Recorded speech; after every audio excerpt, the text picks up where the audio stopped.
Je pense que si Hermès faisait des cordes en soie pour pouvoir se pendre, je pense qu'il y aurait rupture en ce moment. Bonjour à tous, bienvenue dans cette nouvelle vidéo. Je suis avec Alexandre, comment vas-tu? Très bien, Clément, et toi? Ça va super, merci à toi d'avoir accepté mon invitation. Mais et aujourd'hui, on va parler d'un sujet brûlant. Comme vous l'avez vu dans le titre, est-ce réellement la fin de l'horlogerie comme on l'entend via les bulles? Parce que justement, mais dans cette vidéo, on va parler des différentes bulles qui peuvent exister sur le marché. Donc on va d'abord commencer par parler des montres NOS, donc les montres New Old Stock. On va également parler des montres Neo Vintage, donc celles qui ont moins de 20 ans. On va également parler des marques indépendantes et de comment elles font pour augmenter la valeur de leurs pièces. Bon, ça, je pense que ça nécessite une vidéo à part entière, mais on va brièvement en parler. Et on parlera enfin du trio de tête qui est Rolex, Audemars Piguet et Patek Philippe. Donc commençons. Alexandre, mais qu'est-ce que tu pourrais nous dire déjà sur la première bulle, sur les montres NOS? Alors, New Old Stock, en fait, on s'est aperçu depuis une quinzaine ou une vingtaine d'années que ce qui était extraordinaire dans l'horlogerie, c'est que vous pouvez avoir des montres qui ont été oubliées dans un tiroir ou d'un collectionneur, d'une manufacture qui a disparu, qui a été rachetée, d'une boutique, etc.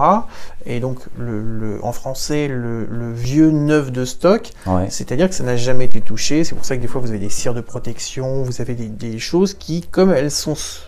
Les montres sont comme elles étaient en sortie d'usine il y a 20 ans, 30 ans, 40 ans, 50 ans, 70 ans, et c'est la chance d'avoir une capsule temporelle, puisque jusqu'à preuve du contraire, on n'a pas inventé la machine à remonter le temps, donc on ne peut pas se dire, bah, tiens, j'aurais voulu être en 72 pour acheter une Patek. Par contre, de très rares fois, il se peut qu'on ait ce type d'objet-là en vente publique, souvent en vente publique. Cette bulle, en fait, c'est, si tu veux, c'est un peu la Madeleine de Proust, c'est un peu un doudou, en disant, les gens n'étaient pas là au moment où l'objet est sorti, ils étaient trop jeunes, ils n'avaient pas les sous, etc. Et pas là, encore nés. Pas encore nés, etc. Et là, tu te dis, waouh, j'ai la chance de pouvoir acquérir un objet comme si je sortais du magasin en 72, en 58, en 86, etc. Ça n'a pas de prix. En fait, se transporter dans le passé pour acheter quelque chose de neuf, ça n'a pas de prix. Et qui n'a pas été touché, quoi. Pas été touché, pas été porté, etc. Donc si tu veux, là, c'est une bataille de collectionneurs qui vont non pas avoir une cote normale, mais ça va être une cote, il n'y a pas de cote finalement. Parce que c'est le plaisir que tu éprouves avec ton aisance financière de t'acheter quelque chose que tu n'as pas pu, pas su, etc. acheter à une époque. Et honnêtement, c'est une bulle parce que de moins en moins d'objets comme ça passent sur le marché.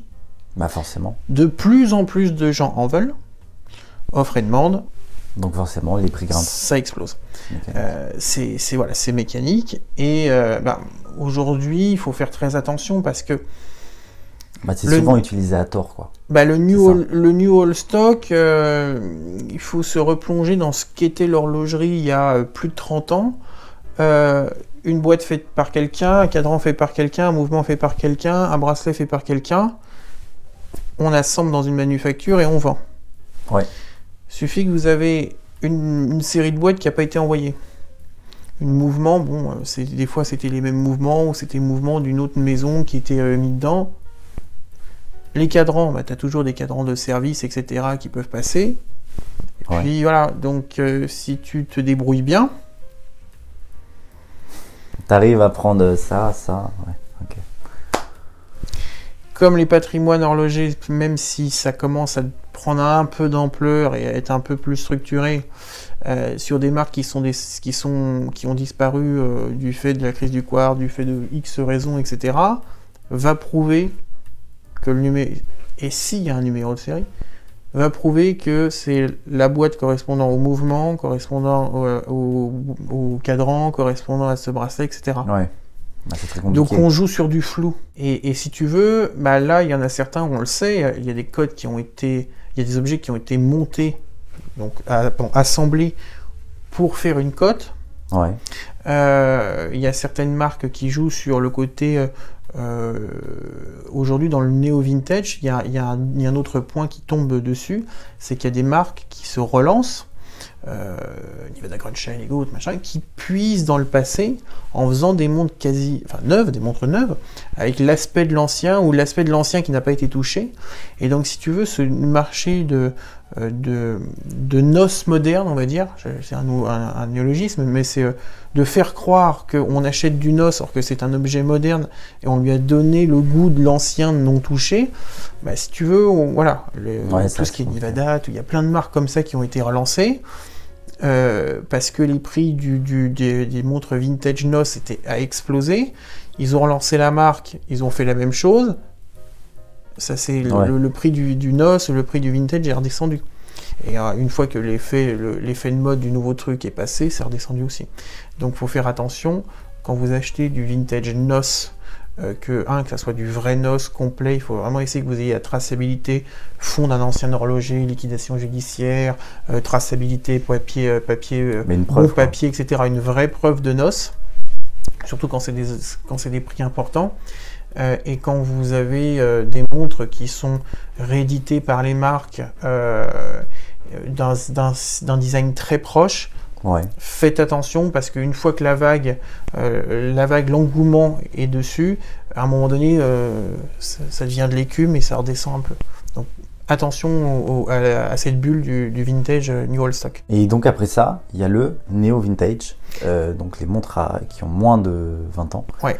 Qu'est-ce que tu pourrais nous dire en fait, les montres qui ont moins de 20 ans, aujourd'hui, c'est l'immense majorité du marché qu'on voit. Okay. Alors, j'insiste sur le marché qu'on voit, ou alors même mieux, le marché qu'on veut voir.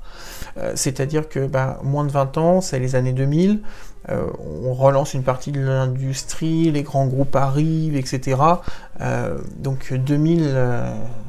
moi qui suis très vieux maintenant, ça me paraît, c'est pas très loin, mais en fait c'est très loin dans l'industrie finalement, quand tu sais que les cycles, combien de temps une montre reste en production ou un modèle reste en production, 20 ans c'est le renouvellement de 2 ou 3 générations de montres en fait, si tu veux. Et ce marché-là, en fait, c'est un marché qui a commencé à être sain dans les années 2000, 2005, 2010, etc. Et puis après, il y a eu cette explosion spéculative où finalement, il y a quand même des gens qui les ont achetés en se disant « je ne les porterai jamais ». Et je spécule dessus. Etc. Et vous vous retrouvez avec des montres qui sont complètement gommées, qui n'ont jamais été portées, etc. Et qui ne sont pas forcément portables, sauf faire une révision complète dessus, parce qu'elles n'ont jamais été portées. Et donc, tu te retrouves avec cette forte demande, puisque en fait, c'est les gens qui ont 20 ans, 25 ans, 30 ans, 35 ans, qui achètent ce type d'objet-là, parce que c'était la montre que tu voyais quand tu étais avec ton papa ou ta maman, quand tu te baladais devant une vitrine de bijoutier, tu fais « Ah, c'est beau, c'est ta montre de ton enfance ». C'est comme plein de gens qui se rachètent des Youngtimers parce que c'était la voiture du papa, de l'oncle, celle que tu avais en poster devant ta chambre, etc. C'est pour ça que les Youngtimers, même période si tu veux, dans l'automobile que ces montres néo-vintage, les gens commençant à avoir une vie professionnelle, une vie active, commençant à gagner de l'argent, ils veulent absolument, la même génération veut absolument le même objet qui a été utilisé, détérioré, etc. Donc il y en a peu qui sont en super bêta. Et comme tu en as beaucoup de gens, si tu veux, qui veulent ce type d'objet-là et qu'il y en a très peu en fait de disponibles, les cotes augmentent. Voilà. Après, des fois, c'est des effets de mode aussi. Donc c'est là aussi où tu te lasses. Parce que quand dans un groupe de personnes, tout le monde a à peu près la même âge, la même montre, si tu veux, les gens commencent à se lasser. Beaucoup. On en reparlera tout à l'heure de Rolex, mais Rolex, c'est, si tu veux, tu montres que tu as réussi socialement quand tu as ta Rolex. Et pas comme disait Jacques Séguéla à 50 ans, c'est même avant. Donc il faut que quand tu as eu ton premier bonus, quand tu passes adjoint ou je sais pas quoi, tiens, pour tes 30 ans, ou parce que tu t'es marié, ou parce que ton premier enfant c'est dans cette période-là, c'est beaucoup les trentenaires qui achètent ces choses-là. Et paradoxalement, c'est, on va dire, la génération de leurs parents, les gens qui ont 50, 60 ans, qui avaient 30 ans ou 40 ans il y a 20 ans, qui ont acheté ce néo-vintage à cette époque-là, donc c'était le neuf. Donc c'est les gens de 50, 60 qui vendent maintenant aux gens de 25, 30 ans. ou il y a des cas autres, hein, mais une grande majorité, moi, ce que je vois en vente publique, quand je vois mes vendeurs et quand je vois mes acheteurs, c'est à peu près ça. Bah, si tu veux, c'est à peu près ça. Plus, aujourd'hui, le néo-vintage, c'est voyant, c'est l'époque des montres qui étaient un peu plus grosses, très brillantes, qui ont pris beaucoup de valeur. Les gens ont peur de se faire taper dessus dans la rue, oui. Faut faire attention, etc. Les cambriolages et autres. La peur des choses, malheureusement en France, c'est un peu moins le cas dans d'autres pays. Mais en tout cas, je le vois à titre personnel que c'est des vendeurs de 40, 50, 60 ans et plus, fin de collection ou envie de changer, ou voilà. Et les nouveaux acheteurs de ces, il y en a peu finalement. Et par contre, les acheteurs de néo-vintage qui ont entre 20 et 40 ans, qui sont très demandeurs, qui ont plus de pouvoir d'achat. Et c'est pour ça que le marché se tient bien. Augmente, ouais. Et puis on va parler aussi d'un autre aspect, ce sont les marques indépendantes qui utilisent certaines ventes aux enchères caritatives pour faire augmenter leur cote et en parallèle pour faire augmenter leur prix. Alors en fait, il faut comprendre une chose. En fait, qu'est-ce qui se passe? Je pense que c'est des gens qui sont extrêmement bien conseillés et qui ont compris le système, si tu veux, du marché de l'art et de la légitimation d'une marque ou d'une personne ou d'un artiste sur le marché de l'art. Si on fait un parallèle avec la peinture ou tout autre type d'art, tu as 3 stades de légitimation. Quand tu arrives en galerie, après quand tu es passé en vente publique, et après quand tu rentres dans un musée. D'accord ? Donc là, si tu veux, beaucoup d'indépendants arrivent à trouver des gens indépendants, des pop-up stores, etc. Chez notre ami Picciotto qui fait beaucoup d'indépendants, etc.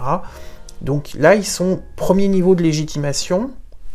Bah, c'est reconnu par des gens pointus, par des esthètes, par des connaisseurs, etc. qui en fait en ont marre d'avoir à peu près les mêmes montres et cherchent quelque chose de différent. Ça sera probablement une 3e ou une 4e montre, peut-être moins chère, ou peut-être à l'inverse, extrêmement chère, parce qu'en fait ils veulent se différencier. Et que tout le monde ne l'est pas, quoi. Voilà, c'est le truc, dans le dîner, je veux pas que mon voisin ait la même. Voilà. Et donc tu as ton premier stade de légitimation de ces marques indépendantes, qui sont très bien, d'autres, voilà, tu regardes la qualité des produits, tu te dis, bon, voilà, c'est hyper instagrammable, mais heureusement que vous n'avez pas les look x10 comme nous on travaille. Et tu as le deuxième stade, c'est-à-dire de légitimation, en disant, bon, ok, c'est très bien, ça se vend en boutique, mais maintenant, confronté au vrai marché, c'est-à-dire les ventes aux enchères, est-ce que les gens sont prêts à mettre de ce prix-là? Comme les marques ne veulent pas se planter, donc les marques indépendantes ne veulent pas se planter et se prendre une tôle, l'air de dire je la vends 10 000 en boutique, en vente publique, bah, quelqu'un va dire bah il n'y a pas de précédent, donc il faut connaître une cote, on va mettre 3 000 ou 4 000 ou 5 000 et finalement elle est invendue à 3 000, donc tu dis attendez c'est vendu 10 000 en boutique, à 3 000 il n'y a personne. Comment éviter l'accident industriel? L'évitement de l'accident industriel, il passe par où? Il passe par les ventes aux enchères caritatives, où tu fais une série spéciale. Et comme de toute façon, il est toujours bien vu pour des grandes semondes d'acheter très cher des montres en édition limitée, quoi que ce soit, bah, beaucoup de marques indépendantes se mettent à faire des ventes caritatives, quitte à trouver un investisseur en interne pour se bourrer, parenthèse du marché, se bourrer, acheter très cher artificiellement pour créer une cote, quitte à se bourrer en vente publique pour dire non mais monsieur, l'objet que je vais vous proposer à 11 000 € en boutique, regardez, en vente publique à Genève ou à Hong Kong, il a fait 25 000. Vous pouvez acheter nos montres, elles ne perdront pas d'argent. Ce qui est complètement faux, puisque c'est son actionnaire ou quoi que ce soit qui a fait un chèque de 25 000 pour gonfler la cote, ou pour tout du moins montrer qu'elle ne descend pas. Voilà. Même s'il y a des designs qui peuvent être sympathiques, même il y a des couleurs, il y a des matériaux qui sont uniques, c'est des pièces uniques, il y a des collectionneurs qui ne cherchent que des pièces uniques, etc. Voilà.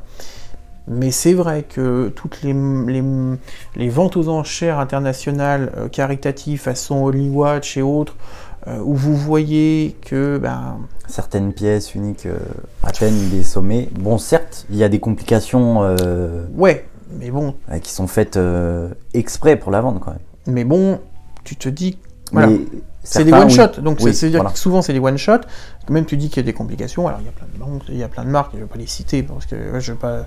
expliquer sur certaines choses, mais quand les gens vont comprendre, quand tu fais un chrono monopoussoir dans une marque française que tu ne mets pas en production et qui atteint un prix stratosphérique, tu te dis pas je vais en revendre derrière.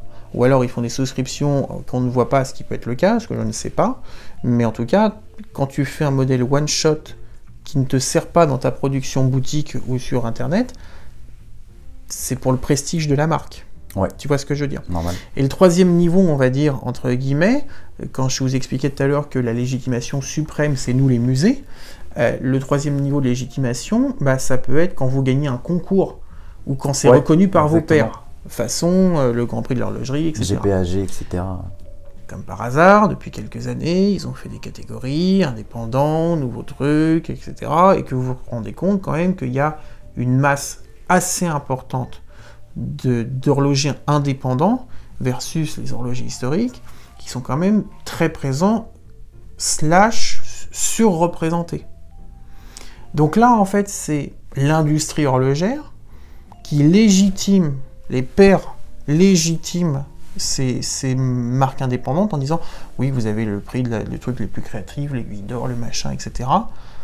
Et là, c'est comme quand tu es agriculteur et que tu gagnes avec Micheline vache de 600 kg le salon de l'agriculture, tu accroches ta belle petite plaque sur ton étable ou ton truc de boucher en disant ça c'est Micheline qui a gagné le truc d'or au concours de l'agriculture. Bah là c'est pareil, vous faites de la com en disant cette montre là a gagné le grand prix de ou le prix d'horlogerie. Oui. Et donc ça vous légitime. Forcément. Et même si ça n'atteint pas encore les prix de la Sainte Trinité, comme ils les appellent, c'est des bulles spéculatives sur des marques indépendantes qui sont assez difficilement explicables parce que Parce qu'il n'y a que très peu de pièces et il suffit qu'il y ait un engouement avec que quelques collectionneurs. Et on s'entend, je peux pas tout dévoiler, on sait très bien que des grandes marques internationales ou des marques résidentes en Suisse, dirigées par des Français ayant fait l'école d'horlogerie de Marseille, qui, vous chercherez, qui, comme par hasard, estimé de 100 000 fait 1,5 million et qu'il y en a 5 dans la vente, elle passe de 200 000 à 1,5 million. Ouais, même si les montres sont parfaites techniquement, esthétiquement, il n'y a rien à dire. Le problème, c'est quand même très bizarre de passer, et même sur Chrono 24, vous faites le test, vous pouvez rigoler une soirée, vous regardez la veille d'une vente publique internationale, façon Christie Sotheby's, Antiquorum, Philips, etc. Vous regardez les prix catalogues qui sont annoncés, vous screenshotez Chrono 24, à l'instant T où il y a un record qui explose en vente publique, vous regardez sur Chrono 24 toutes les montres où elles ont été tèges, où elles ont été augmentées. C'est hallucinant, c'est juste hallucinant. Donc comment ça se fait? Est-ce que quand vous avez 5 personnes qui détiennent des montres d'horlogers indépendants, qui les mettent sur chrono à un certain prix, et vous vous dites Simon, Marcel, Jacqueline, Cindy, machin, on s'achète pas entre nous, vas-y on bourre à mort, comme ça celle qu'on a dans notre stock, ça va prendre en valeur. Ouais, bah c'est exactement, mais comme le marché de l'art. Je dis ça, je dis rien. Effectivement, c'est comme le marché de l'art. Donc, c'est un milieu impitoyable. C'est ça, et puis même après, bon, on parle mais des ventes caritatives, il n'y a pas que les ventes caritatives, mais aussi les ventes un peu plus globales. Quoi. Oui, mainstream, etc. où c'est quand même assez impressionnant que de voir que des marques qui ont 2, 3, 5 ans d'existence sont acceptées même à des prix attractifs. Ça devient des prix stratosphériques, mais ça arrive à des prix attractifs. C'est quand même bizarre que des montres qui sont allées à 3-4 000 euros, elles sont, acceptées, parce qu'on sait qu'il va y avoir un engouement, et qu'il y a plein de montres à 3 000 euros qui sont exceptionnelles, et qui pourraient être dans ces ventes-là, et certains commissaires-priseurs ou experts internationaux disent non, oh là, attends, je ne veux pas ça, c'est pour la plèbe, ça chose vécue, hein. Non, ça c'est pour les petites gens, nous faisons que le haut truc. Ouais, mais comment ça se fait que vous avez une montre indépendante à 2500 balles dont la moitié des composants sont faits en Chine? Une explication? Donc voilà, c'est super intéressant, je dis pas que tout le monde le fait, je dis pas que c'est la norme, mais en tout cas, faites une corrélation entre les lancements produits des marques indépendantes, les ventes caritatives et les récompenses internationales dans le milieu de l'horlogerie, regardez certaines courbes. Allez checker. Ça s'explique. Ça c'est clair. Ça s'explique. Et on va passer à la dernière, qui est, bon toi t'appelles ça mais la Sainte Trinité, La mais Sainte le trio, mais on va dire le trio de tête, Rolex, Audemars, Patek. Ouais. Qu'est-ce que tu peux nous en dire? Qu'est-ce que je peux vous en dire? Pour les gens, on tourne cette vidéo toute fin novembre 2022. Ouais. Je pense que si Hermès faisait des cordes en soie pour pouvoir se pendre, je pense qu'il y aurait rupture en ce moment chez Hermès, parce que la corde, ça irrite le cou. Moi, je suis très sensible du coup. C'est une catastrophe en ce moment. Ouais. Il y en a certains modèles, on est en train de perdre entre 5 et 10% par mois. Si ce n'est plus sur certaines montres à haute valeur spéculative. Les trois sont touchés, Rolex, Audemars, Patek. Il y a une sur-offre pour une sous-demande. C'est pas parce que tout le monde regarde ces objets-là, tout le monde en parle, que tout le monde les veut, et surtout tout le monde achète. Les gens se lassent beaucoup, parce qu'en fait il y en a un peu marre d'avoir toujours la même chose. Je pense que les gens veulent s'individualiser, veulent avoir une vraie personnalité. Moi je vais dire enfin. Et se différencier aussi. Honnêtement, je l'ai déjà dit, l'horlogerie c'est toujours comme l'automobile, ce qui est aussi une autre passion, c'est pour ça que j'en parle et c'est le même client. Les marques automobiles de prestige n'ont jamais gagné autant d'argent qu'en faisant de la personnalisation de voitures. C'est-à-dire qu'avant, tu avais 5 couleurs de bagnole, 5 couleurs extérieures, 5 couleurs de cuir, etc. Maintenant, tu as des départements sur mesure, bespoke, etc. Tiens, je veux je veux la voiture de ma femme, je la veux de la même couleur que son vernis à ongles, et puis l'intérieur, je la veux même couleur que ça. Après, c'est très difficile de la vendre, parce que c'était tes goûts à toi, qui ne sont pas les goûts de tout le monde, mais en tout cas, tu te fais une voiture quasiment sur mesure. Là, dans l'horlogerie, c'est ce qu'on disait avec les indépendants, à un moment donné, quand tout le monde a la même Audi noire, intérieur noir, ou la même BM noire, intérieur noir, que tu regardes dans une allée de trucs pavillonnaires, et que tu vois, tu as l'impression de sortir chez le concessionnaire, à un moment donné, les gens en ont marre. C'est pour ça qu'ils veulent des designs puissants, des trucs, etc. Et puis, finalement, aussi, ça coûte très cher pour ce que c'est. Parce qu'aujourd'hui, quand tu vois une Daytona, les modernes, au milieu de l'année, c'était quasiment 45-50. Là, c'est 20... 20-30.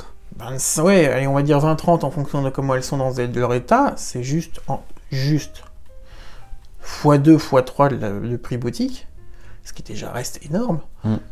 Moi, je pense que ces montres-là, un jour ou l'autre, et comme de tout temps, certes, il y a peu de production, je renvoie aux gens ce qu'on avait fait la vidéo sur, à mon humble avis, ce que c'est, la différence entre vouloir et pouvoir sur la production, mais si tu veux, pour moi, une montre moderne, tu dois la payer, même au bout de 2-3 ans après sa sortie, grand max, 30% de plus.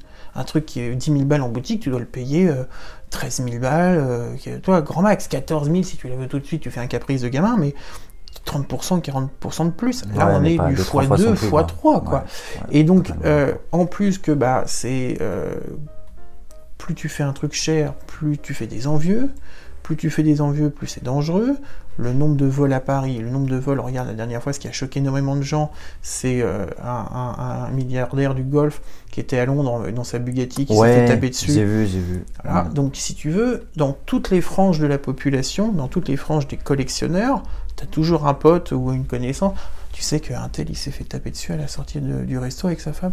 T'as vu la vidéo du mec avec la Bugatti qui se tapait. Donc, en fait, que ça soit monsieur tout le monde, ou la personnalité, ou l'homme ultra riche, ou la femme ultra riche, tu vis dans la peur. Mais t'as envie de mourir, toi, pour 10 000 balles? Bah non. Bah personne.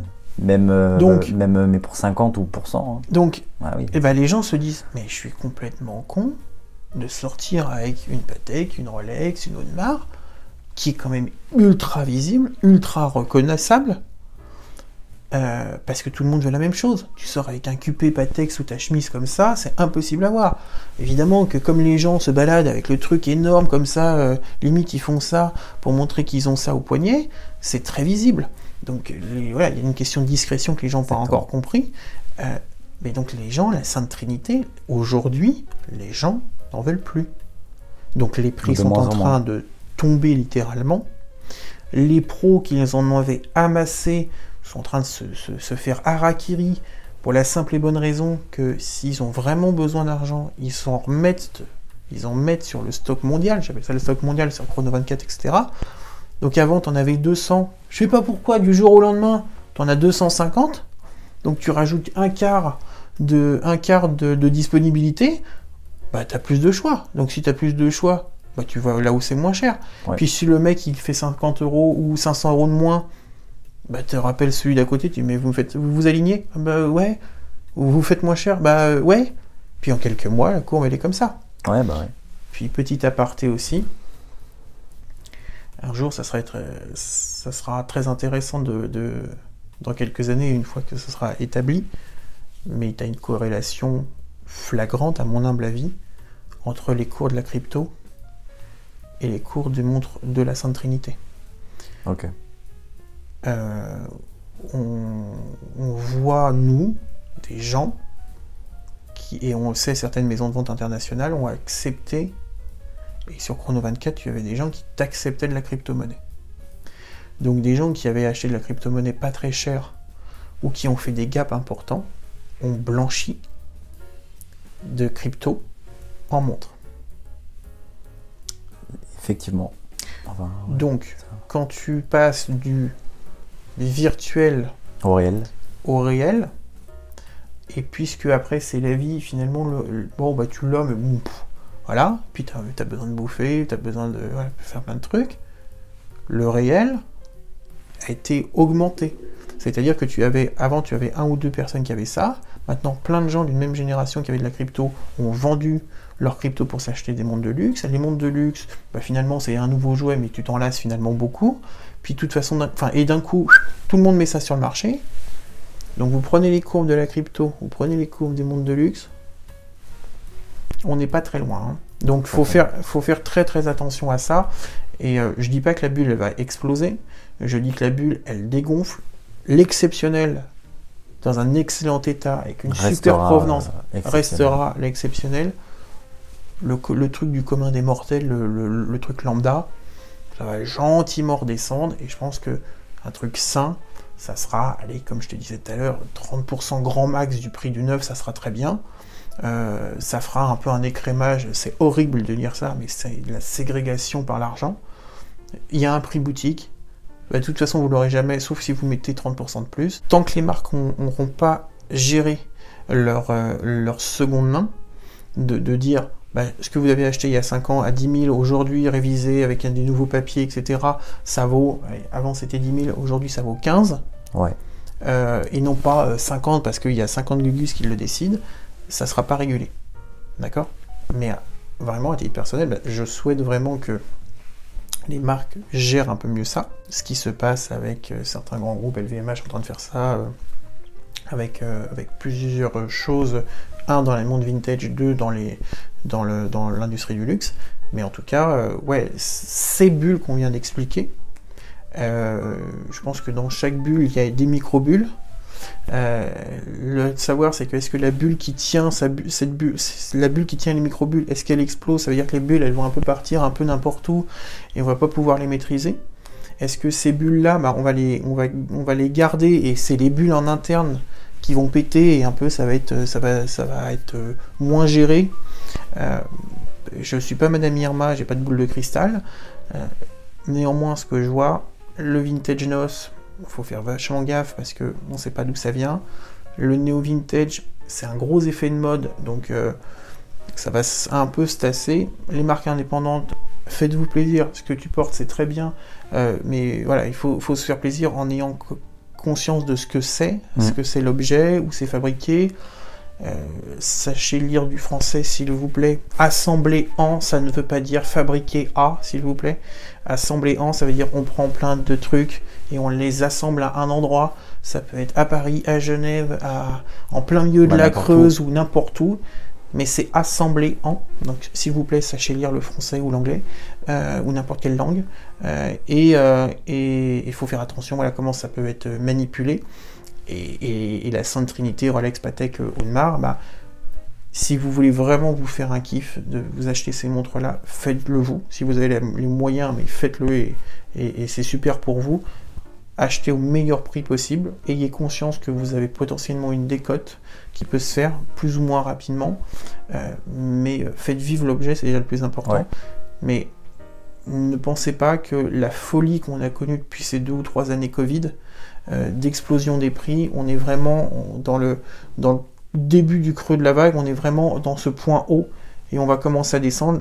Ce qu'il faut savoir, c'est est-ce qu'on va descendre comme ça, est-ce qu'on va descendre comme ça, est-ce qu'on va descendre vraiment sur du long terme, tu vois. On est là-haut.